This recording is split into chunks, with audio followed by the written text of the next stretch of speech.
Hi Gita. Hi, Janita. So nice to finally meet with you and do this. Thank you for including us. Yes, definitely. I think it's something that we've been talking about and wanting to do for a while, and and looking at how much you have done and all so much that you've done for the community, and the never-ending projects that we get to work together with, and new ideas that you have. So this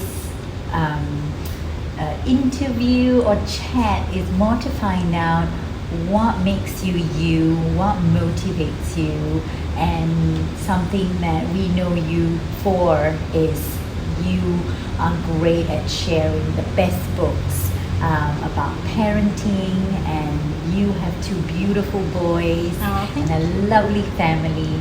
So we want to find out more about how do you do them all, and what are your tips. So before we move on to all those questions, tell us more about you. What, if you would like to introduce yourself to the world, what can we know about you? I'm a mom of two boys. I used to work for a company in the US, but I recently just resigned. Yeah. And focus on the boys because they're only little ones. Yeah.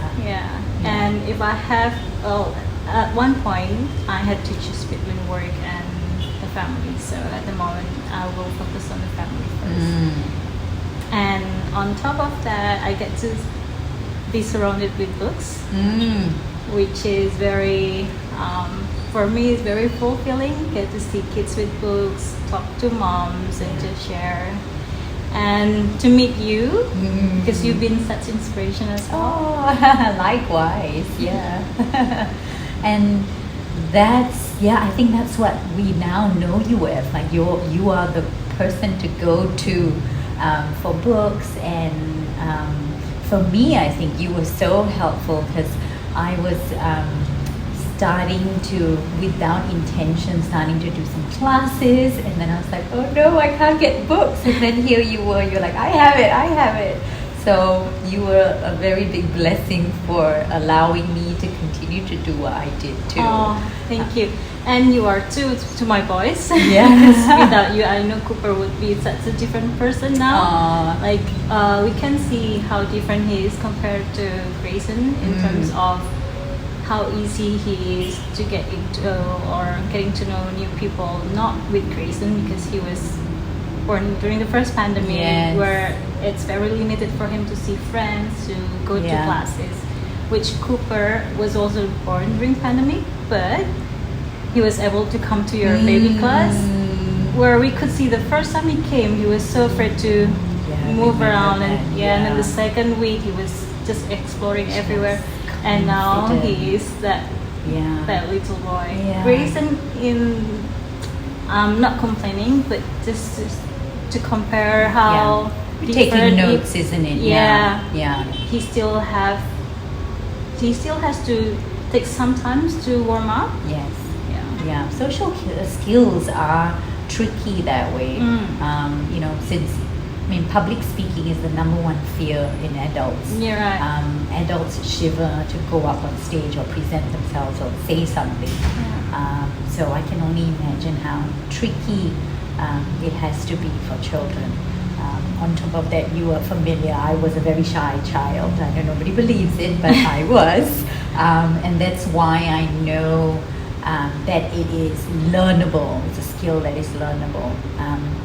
And where we come together a lot is where I love to encourage children with storybooks and bring them into stories.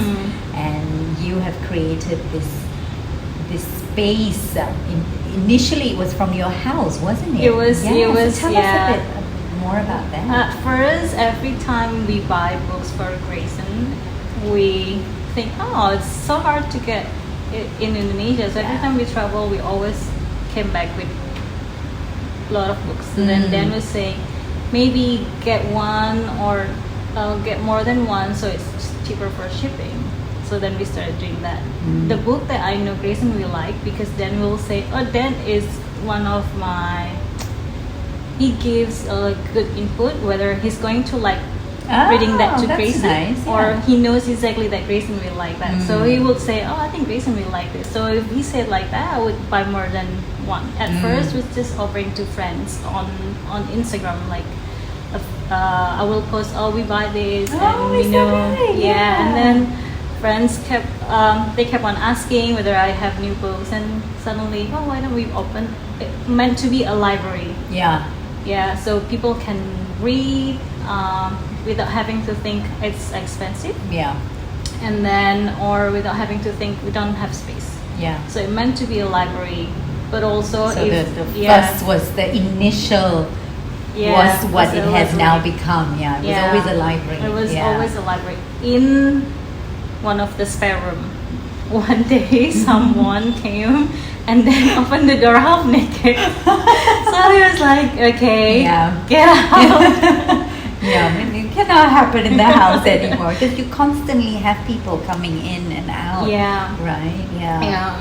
To a point that you have this note on your bell saying, "Don't ring the bell during the baby's nap time," right? Yeah. And that is so generous of you to just open up your home. And I recall seeing the library in the room. You gave up a room to create this library. Yeah. And now, what made you, of course that was that incident, and there was a space available for you to now shift downstairs. What were some of the struggles? Like, did you feel that, you needed to grow bigger? There was At one point, more than 2 families came, and the room was too small. It was Tay's mom, and she brought a friend, and then brought another friend. Too small, so the kids couldn't enjoy reading. They get distracted. So just talking to Dan, there was a space available next door, but we were not. We're a bit too late. It took too long to decide. So Dan offered his space. Yeah. But that was one of the reasons we wanted to be comfortable for kids to stay for a bit, and that's really nice. Yeah. When we were in Brisbane, Dan's father lived 5 minutes from the library. It's very nice, it's very comfortable, and you know exactly at 9 a.m. when you come, you know there's going to be another family with a baby. So for me, because I do not have friends, so I can talk to other mom, and Cooper and Grayson could meet other friends, and I know Grayson would enjoy that because a lot of books. Definitely. So that was what I wanted to be. That feeling, right? Yeah, create that feeling for yourself. And we always talk about that, about bringing the community together, and how as females we need to talk about things, especially mums. Yes, we are looking for a place for the children to go and socialize, but it's also for mums to kind of share notes. I need it. For your mental health, and just creating new friendships also, because isn't it? sometimes when you share with your partner, you're too sensitive. It's a gender difference, isn't it? We are wired very differently, and there are some things only another woman, another mother will understand. It was very similar to the reasons why I love creating these baby classes is actually mostly, besides teaching the babies these skills, but it's just to bring the moms together. Actually, that's what I felt when we came to your class. At first, it was Dan. Dan came. Yes, I remember. Dan did the first 2 classes with baby play. Then I was talking to a mom, and then I said, "Let me do it next time." But if he wants, he can always come. I know, because some dads are also we coming. don't do enough Dad's Day, but definitely something to do soon. Because dads need it too, right? We also underestimate that they might not need to talk about being dad and the struggles about being a dad, right? So that has been very useful whenever I have Dad's Day. You can see the dads kind of hanging out, and they have this group of dad friends. So it's nice. We live in a city, and to create these mini pods of community just seems really nice. And I don't know if you noticed, because where your first spot located was around CBD. Yeah. So a lot of foreigners that just recently moved. They need friends. Yeah, definitely. So I mean, I relate to it being an expat as well, like coming in and not knowing anyone. Yeah. It's very odd to just go up to someone like, hi, this is what I do. Yeah. But when you share interests together, it definitely helps. Yeah. I truly feel. Tell us more about your beautiful family. I know we touched on it a little bit, your husband and your children, and just how do you manage parenting? You're relatively a young couple. We look young. Let's stay that way. And how do you manage? I know you travel with these young boys, and you're always up and about, and then you manage to accomplish so many things in a day. So how do you balance them both, being a parent? Where did you and Dan, your husband, sit down and have this conversation before you had children? Like, how do you organize yourself? Dan and I had a relationship for 9 years before we decided to have kids, but it was like on and off. And one day, like, oh, do you want to have kids? Do you want to have kids? Yeah. So then, but we were ready. Yeah. We were ready. We had traveled for work often. We're tired. That's a good point. Tell me about. I always say that people need to maybe be certified to have children. Like, if you're not ready, you should not have them. Because you give up your life. Right, you do. Tell me, how did you know this? What's the ready checklist or some sort? I think at one point we were traveling for work, but we don't know when we come home. We don't know why we're going home. So at that time before kids, Dan and I only met once a week every month. So you're a different area of the country, of the world. And like there is no reason to go home because there was no kids. Where we would be traveling to Singapore next month. Can you plan to go there? And then we meet there. So it was never home. Always in other countries. Okay. And it's a bit tiring. Of course. Yeah, living in a suitcase.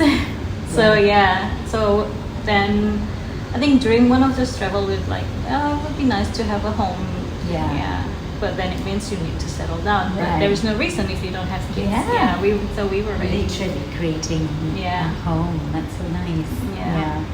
So you almost felt and was ready for the challenges that came in creating a family. What were some of the challenges, if you don't mind to share, that you feel will be a good teaching example for people? I have trust issue, so I can't have someone else taking care of my kids. I can have someone helping me, but even with Dan, it was at first a struggle. Like, really? Okay. When Dan wanted to help, I always have to double check. But for him, it's like, I'm here to help. So you have and to. And he is very helpful. So you have to let go a little bit of control. That's how I learned. But that's also why we don't have a nanny. Because we want to. It's a conscious decision. And when we are committed to this. Let's do it properly. But the struggle was because I was still working at the time. I was in between trying to prove that I was still valuable to the company. But you were still you, and you are mom, right? That was a struggle, I think. And because my boss lives in US, so you're awake at US time. Wow. So 24 hours, because during the day I help the kids and then working. And every morning I got the stress, because he have checked all the emails the night before. So when I wake up, I would get a lot of emails to do stuff. Yeah. So that led you to the decision that led you to the decision of deciding and picking one after it. Well, yeah. And just I don't want to do things halfway. Yeah. And then otherwise I have to do the parenting halfway as well. That's true. Yeah. Was that difficult?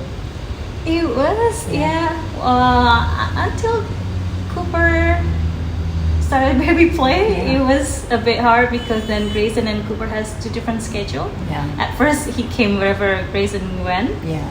Yeah. And walking away from your job, how did that feel? Like, it's hard, especially if I get to see Dan. Dan starts traveling for work again, so if I see him packing, I'm like, oh, it's so nice. You can see your colleagues, get out for drinks. You don't have to worry about, tomorrow I have to wake up early because the kids wake up early. Yeah, that's true. And what kind of decision did you and Dan make to balance out this parent role? Like, is that something that you both sat down and talked about?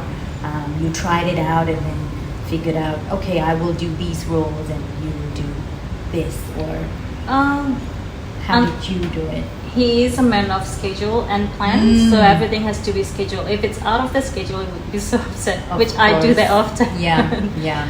But we don't. I'm a lot like you. We don't really sit down and say, "Oh, you have to do this," unless it's a weekly plan. So every Sunday, he would ask, "What's the plan next week?" Okay. We have a regular schedule, for example, your classes. But then he would ask, "Is there any additional?" Which sometimes I forgot. So that he can be planned and he's got it on schedule. Yeah. But no, mostly because I want my kids to have a good relationship with the father. I think father has a big role, not only mom, which I didn't really have. My father was so busy working. I mean, we have a good relationship, but his presence was never there. So I know he's working hard and he's a good father. We came from that generation. Yes, right? So mom is at home, mom was at home, father was working, and that's a good family. But I really want Grayson and Cooper to have father presence. So, how do you feel that has contributed to the boys? Having and Dan is, if nobody knows Dan is very hands-on. He's always coming in and playing a really active part. It is rare. I'm just going to be very honest about it, especially in Asia. It's rare to see dads take that time to purposefully be present. And do you see that playing out in the boys? Do you see how this is affecting? Definitely. Like there was of course a phase when Grayson has tantrums, but it never lasts more than 5 minutes. And I feel like the way he's able to regulate his emotion is because Dan is always there as well. Because knowing that he has a secure family, I think it helps. Absolutely. That and more of a confidence if we leave him in a classroom alone, he would know as my parents are still there. Which I think you said such an important thing. Having taught classes that are independent, like nursery one, that's all they are worried about. Because the world is so big, we forget that they are so small physically, and their world is also really small. All it exists for them is a mom, dad, their home, their favorite toy. Even friends are not something that they understand. It's not a concept that they get just yet. Maybe after about 4 years old. But that's why they get scared when they don't see mom and dad. Like, am I ever going to go home? Am I ever going to see my mom? So that's such a good point that you mentioned as well. If there was one lesson that you have learned in your parenting, or a tool that you can share that you felt you tried it was really it was really tricky, but you tried it and you tried different ways of it and it really worked for you? Like, what would that be? I feel as a mom to just let go a little control, because sometimes we think we can do it better than anyone else. We probably, but we also need help, and it's so nice to just have a little bit of that burden lift up by the partner, for example. Yes. So I believe all fathers, they want to help, but even then, and being the first time father, it was hard for him as well to adjust and to just to hold this tiny baby. He was still scared. I was still scared, but to let go that he's the father, he's not gonna do anything harmful. Absolutely. Just let him help, because that's how they learn. Right? And it just helping you. Would you say it's because maybe, I wouldn't know what the generation style is right now, but would you say that it's because the style of taking care of boys was different, where the boys didn't have to think about things in the house, they just can go and play? I think the last time I spoke to Nick in the interview as well, we spoke about that, like boys are slightly treated differently. So when they do grow up, they feel like, I don't know if I know how to carry a baby, but they are very capable. They are, and they have the father instinct as well. Absolutely. So was that something that it was intentional to? I learned it the hard way. I think I wanted to do things, but I couldn't, because I had the feeling I need to be at home to be with my kids. To be at the time, it was only Grayson, and I kept on complaining to them, I can't do anything. Well, you can. You just have to let me help you. That's another good point. You just have to let me help you, because I'm here to help. You need to let me help you. You can leave the house for an hour, and if you don't feel comfortable, come back. That was the first. Because that's something as well moms feel when you leave your baby and you get really stressed, like, oh no, is my baby going to be okay? And at the time, which I think was also a tip, don't use webcam. I was so stressed, I kept on checking the webcam every 5 minutes, and it's not healthy. Like, even I was doing something in the salon, but he was fine. He was just sleeping. And I know Dan was home. I shouldn't be worried.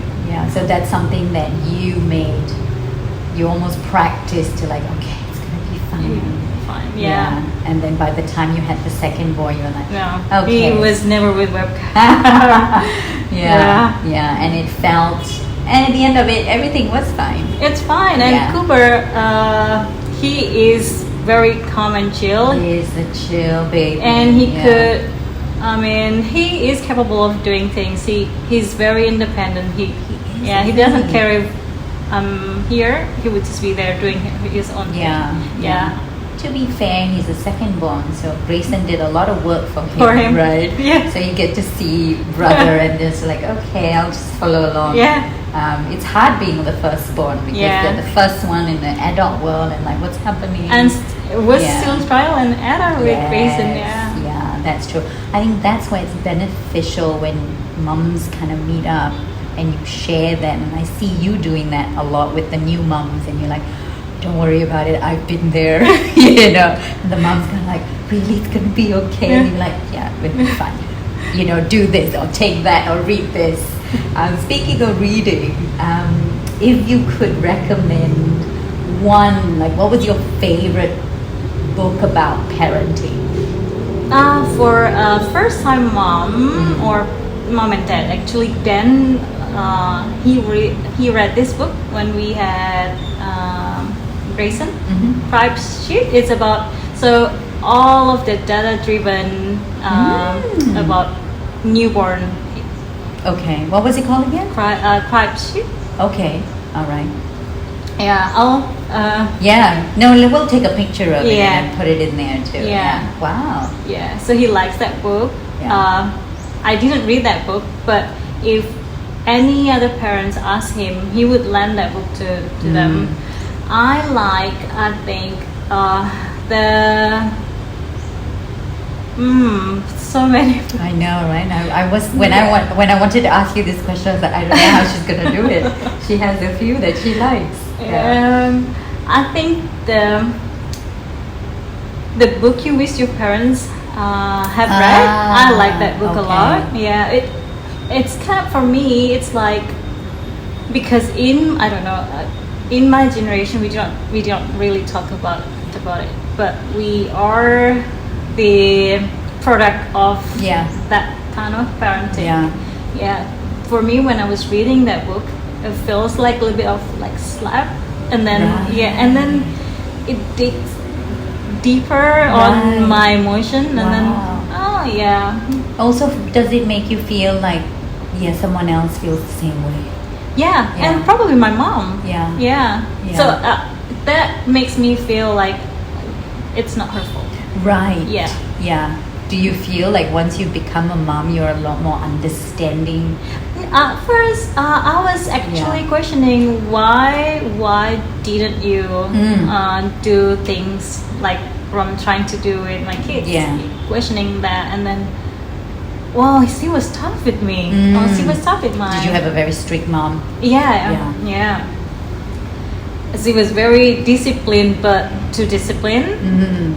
But then after reading that book, she probably went through the same thing, even worse. We didn't know. So I get more understanding reading that book. It makes me sad. I still read it. I always come back to that book if I feel, because with two toddlers, it's very unpredictable. So when I'm not always calm. Sometimes when I'm tired, no and we're sleep women and hungry. There's a lot going on. We have no control of. I know.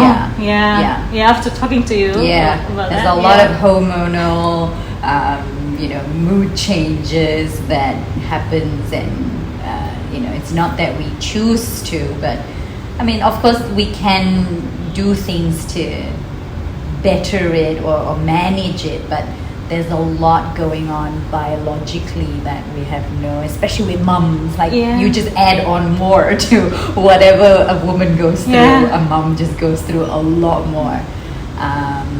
So I like that. So it also taps into a bit more of like early childhood trauma.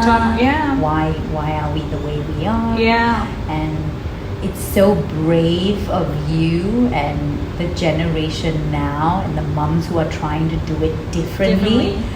Just yesterday, I think I was reading something about this is the generation where you did not receive it, but you're trying to give it. And you're working with nothing that was given to you, but you're trying to create this and give something different to your children. So that's hard, right? That's really hard when you didn't have that example, or when you didn't feel it, feel that way. But yet, I think, would you say that's what pushes you for change, right? Like you feel like this cannot be. This can't be how it is. It needs to be some way else, right? So therefore I believe in the cycle of things. It's always for the benefit. Besides being a very busy mom and setting up the library, what else do you like to do? For myself, I like to go to yoga classes. Reading books in the mom's book club, but in mostly books we have a challenge. What do you do in the mom's book club? Well, it's just started. I mean, we started last year, probably September. It was just a talk between if you know Alfina. She likes to read, so I like to comment on her books, and then I said, do you want to read together? invite some moms. So it actually now we don't only discuss food. We discuss about winning 2 days ago. We discuss about school, baby classes. I know someone's like, when is Janita going to do baby classes? Okay, soon. So it is right. It's more than just a book club. But it's like a mum community, and more mums want to, especially in Jakarta, because I haven't been back home for a long time. But I can definitely see the shifts from early 2000s to now. I see so many mums that want to play a hands-on role in their baby, on being participating in the class, and it is so helpful. Do you feel that helps you too? Like it's very healing for you to be with your child, right? It's like for me, when we get together just before bed, it's our time to talk to Grayson what he's looking forward to tomorrow. We're going to be in the playground and meet Remy, so he's excited to be at school or to just get ready for school tomorrow. That is the most important thing after a long tiring day of like, come on, we need to go to school. We need to do this. Tip, because then does he wake up with the I know I'm doing like you don't think about that's something we do for adults to be more focus on what we're doing, but to do that for children, that's the first time I've heard about this, and I think it's a brilliant idea to prep your child for the next day, because I feel like they don't like a surprise. They like then to have plans. It comes from security, right? When you do something very different, and like what's going on, I can't predict this end. Then that is scary. It's scary. Wow. So he knows tomorrow I'm going to go to school early, because Dan doesn't like to be late. So if I said to Grayson, let's come to school early and meet Remy at the playground, so he knows he needs to finish his breakfast. Wow, that's such a great point, because then he wakes up and he knows that he's not going to, no, maybe today I don't want to go to school, or right? Do you feel that since you've been doing that, the reaction is different? He will go ask if Remy is not there. Maybe he's late. I'll let his mom know. Oh, wow, that's a very, very helpful tools. Any other tools or piece of golden nuggets you want to share about marriage, parenting, which you have already shared a lot, but just in case if I didn't get any that you had in mind? To also think or treat your partner as a partner, not just as a dad. It's important to have a once a week night out, and don't talk about kids. That's so then because with kids, your life is taken away from you. It's all about kids, school, activities.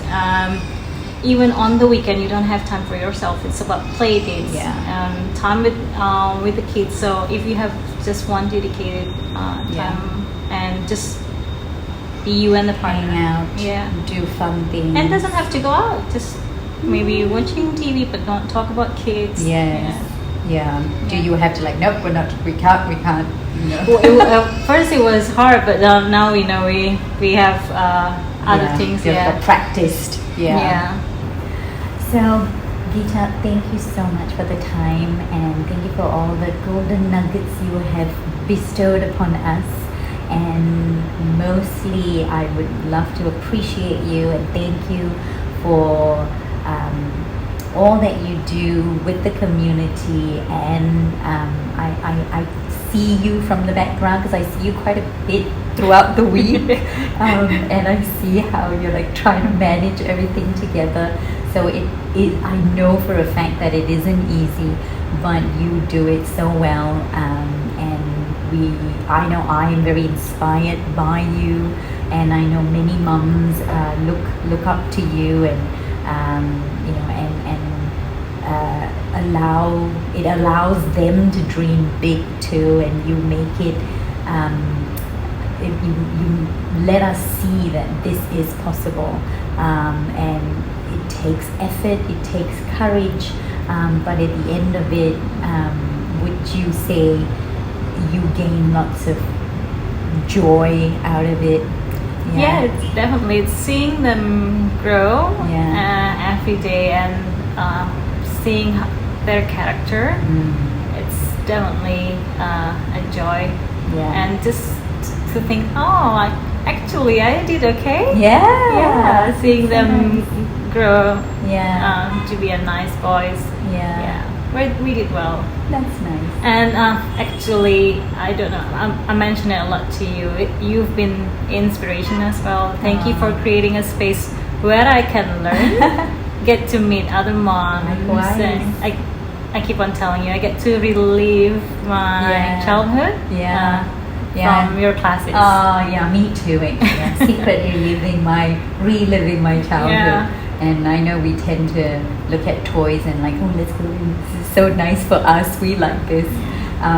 So it has been really fun getting to know you. And you've been so helpful with all the books that I read during story time as well.